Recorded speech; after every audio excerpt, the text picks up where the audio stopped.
ശബരിമലയിലെ സ്വർണ്ണക്കൊള്ള രാജ്യാന്തര വിഗ്രഹക്കടത്തിന്റെ ഭാഗമെന്ന് സംശയിക്കുന്നതായി ഹൈക്കോടതി. ഉണ്ണികൃഷ്ണൻ പോറ്റി ശബരിമലയിലെ സ്വർണ്ണപ്പാളി ഉൾപ്പെടെയുള്ളവയുടെ പകർപ്പെടുത്തു. ഇതിന്റെ പകർപ്പ് നിർമ്മിച്ച് രാജ്യാന്തര മാർക്കറ്റിലെത്തിക്കാൻ ശ്രമമുണ്ടായോ എന്നും കോടതി സംശയം പ്രകടിപ്പിച്ചു. രാജ്യാന്തര വിഗ്രഹക്കടത്തുകാരനായ സുഭാഷ് കപൂറിന്റെ ഓപ്പറേഷനുകൾക്ക് സമാനമായ നീക്കമെന്നും കോടതി പറഞ്ഞു. അഹമ്മദ് മുസ്തഫ വിവരങ്ങൾ നൽകും. മുസ്തഫ, എന്തുകൊണ്ടാണ് കോടതി അങ്ങനെയൊരു നിരീക്ഷണം അല്ലെങ്കിൽ അങ്ങനെയൊരു സംശയം പ്രകടിപ്പിക്കാൻ കാരണമായത്?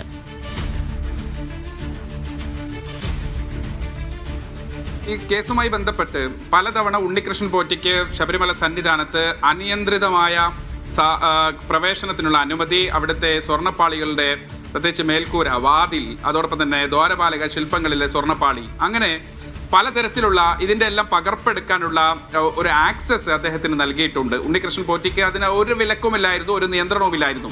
അങ്ങനെ ഇതിന്റെ പകർപ്പൊക്കെ എടുത്ത് ഈ മെയിൻ്റനൻസ് എന്ന പേരിൽ പലതവണ അദ്ദേഹം സംശയാസ്പദമായ പല ഇടപെടലുകളും നടത്തിയത് നേരത്തെ തന്നെ കോടതി രേഖപ്പെടുത്തിയിട്ടുള്ളതാണ്.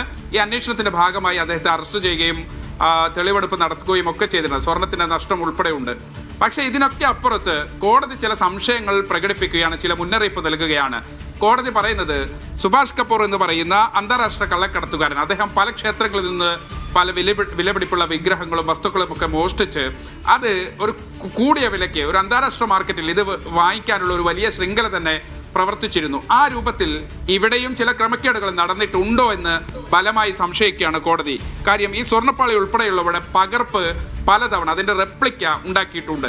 സ്വാഭാവികമായും ഇത് ഇങ്ങനെ ഉണ്ടാക്കിയെടുത്ത് അതിന്റെ പകർപ്പുണ്ടാക്കി പല ആളുകൾക്ക് കടത്തിയിട്ടുണ്ടോ? അത് മാത്രമല്ല, ഇതിനകത്ത് അങ്ങനെ അത് ഉണ്ടാകണമെങ്കിൽ തന്നെ ഇതിന്റെ പിന്നിൽ ഒരു വലിയ ഗൂഢാലോചന, കഴിഞ്ഞ കുറെ കാലങ്ങളായി നടക്കുന്ന ഒരു ഗൂഢാലോചന കോടതി സംശയിക്കുകയാണ്. ആ രൂപത്തിലാണ് ഇപ്പോൾ കാര്യങ്ങൾ പോകുന്നത്. കുപ്രസിദ്ധനായ രാജ്യാന്തര കള്ളക്കടത്തുകാരൻ സുഭാഷ് കപൂറിന്റെ പദ്ധതികളുമായി, അദ്ദേഹത്തിന്റെ മോഡസ് ഓഫ് ഓപ്പറാൻഡിയുമായി ഇതിന് സമാനമുണ്ട് എന്നാണ് കോടതി നിരീക്ഷിക്കുന്നത്. ആ ആംഗിളിലേക്ക് കൂടി കോടതി അന്വേഷണം കൊണ്ടുപോകാൻ പറയുന്നുണ്ട്. കാര്യം രാജ്യാന്തര വിഗ്രഹം കടത്തുകാരനായ ഈ സുഭാഷ് കപൂറിനൊപ്പം അദ്ദേഹത്തിന്റെ ഓപ്പറേഷനുകൾക്ക് സമാനമായ രൂപത്തിൽ ഇവിടെ ചില ഇടപെടലുകൾ ഉണ്ടായിട്ടുണ്ടെങ്കിൽ ശബരിമലയിലെ പ്രധാനപ്പെട്ട വിലപിടിപ്പുള്ള മൂല്യമുള്ള നിരവധി വസ്തുക്കളുടെ രൂപസാദൃശ്യങ്ങൾ, അതിന്റെ പകർപ്പുൾപ്പെടെ സൃഷ്ടിച്ചുകൊണ്ട് അത് മറ്റൊരു തരത്തിൽ അതിനെ വലിയ തുകയ്ക്ക്, വലിയ ഇതിന്റെ ഇരട്ടി വിലയ്ക്ക് അന്താരാഷ്ട്ര മാർക്കറ്റുകളിൽ വിൽപ്പന നടത്താൻ അങ്ങനെ ഒരു വിഗ്രഹക്കടത്തിന്റെ ഭാഗമായി പോറ്റി ഇവിടെ പ്രവർത്തിച്ചിട്ടുണ്ടോ എന്ന് സംശയിക്കുന്നതായാണ് കോടതി പറയുന്നത്. നേരത്തെയൊക്കെ നമ്മൾ റിപ്പോർട്ട് ചെയ്തതിനേക്കാൾ കുറെ കൂടി വലിയ തോതിലേക്ക്, ഇതിന്റെ വ്യാപ്തി വളരെ വലുതാകുന്ന രൂപത്തിലേക്കാണ് കോടതി ചില സംശയങ്ങൾ പ്രകടിപ്പിക്കുന്നത്. ആ രൂപത്തിൽ ഉണ്ണികൃഷ്ണൻ പോറ്റിയും അദ്ദേഹത്തിന്റെ സഹായികളും അദ്ദേഹത്തിന് വഴിവിട്ട് സഹായം നൽകിയ ഈ മോഡസ് ഓഫ് ഓപ്പറാണ്ടിയുമായി സമാനമായ രൂപത്തിലേക്ക് ഒരു വലിയ കള്ളക്കടത്ത്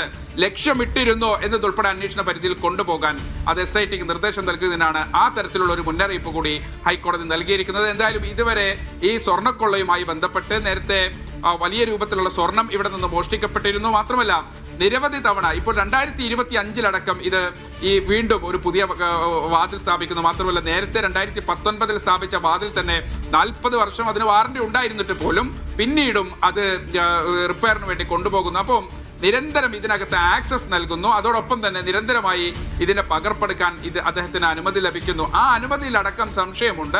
ഇതൊരു സ്ഥിരമായ പദ്ധതിയുടെ, ഒരു ആസൂത്രിതമായ ഗൂഢാലോചനയുടെ, ഒരു ആസൂത്രിതമായ ഒരു പ്ലാൻഡ് ഓപ്പറേഷന്റെ ഭാഗമാണോ എന്നതുൾപ്പെടെയുള്ള സംശയത്തിലേക്ക് കാര്യങ്ങൾ വിരൽ ചൂടുകയാണെങ്കിൽ അതിൽ മുന്നറിയിപ്പ് നൽകുകയാണ് ഹൈക്കോടതി. ഇവിടെ നിന്ന് സ്വർണത്തിന്റെ പകർപ്പെടുത്ത് അന്താരാഷ്ട്ര മാർക്കറ്റിൽ വലിയ വിലയ്ക്ക് മൂല്യമുള്ള വസ്തുക്കൾ എന്ന് പറഞ്ഞ് പറ്റിച്ച് വിശ്വസിപ്പിച്ച് അതിന് വിൽപ്പന നടത്താനുള്ള ശ്രമമായിരുന്നോ എന്നുകൂടി കോടതി സംശയിക്കുകയാണ്. ദിവ്യ.